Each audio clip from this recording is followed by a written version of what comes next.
सभी को नमस्कार। आज हम रेजिलियंस की एक स्टोरी से कुछ सीखने की कोशिश करेंगे। जेके रोलिंग एक समय पर बहुत ही कठिन दौर से गुजर रही थी। उनका जीवन बिल्कुल भी वैसा नहीं था जिस तरह का वो चाहती थी।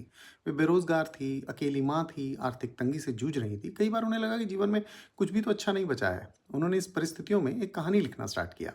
एक कहानी जो एक छोटे बच्चे की थी, जो जादू की दुनिया में रहता था।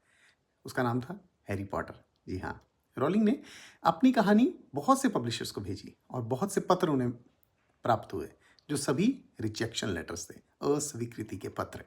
किसी ने कहा ये कहानी बच्चों को पसंद नहीं आएगी, किसी ने कहा इसके लिए कोई मार्केट ही नहीं है, किसी ने तो जवाब भी नहीं दिया। कई लोग होते तो इतना इनकार सुनने के बाद लिखना ही छोड़ देते।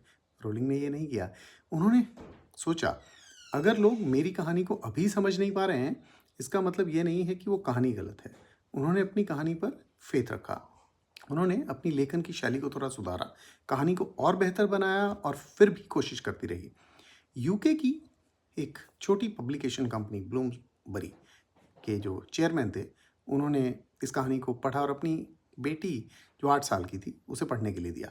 उसे इतनी पसंद आई, उसने कहा पापा सेकंड चैप्टर कहाँ है। उन्होंने इस बात से प्रभावित होकर उसे पब्लिशिंग के लिए वो मैन्युस्क्रिप्ट एक्सेप्ट की। उसी कहानी ने आगे चलते हुए हिस्ट्री क्रिएट की, क्योंकि ये 7 बुक्स की एक सीरीज बनी जो विश्व की सबसे लोकप्रिय पुस्तकों में से एक है। आज जेके रोलिंग वर्ल्ड की सबसे प्रसिद्ध लेखिकाओं में गिनी जाती हैं। सीखने को क्या मिलता है? रिजेक्शन का मतलब असफलता नहीं होती है। हर ना आपको बेहतर बनाने का मौका देती है। और अगर आप अपने काम पर विश्वास रखते हैं तो दुनिया भी एक दिन विश्वास करेगी।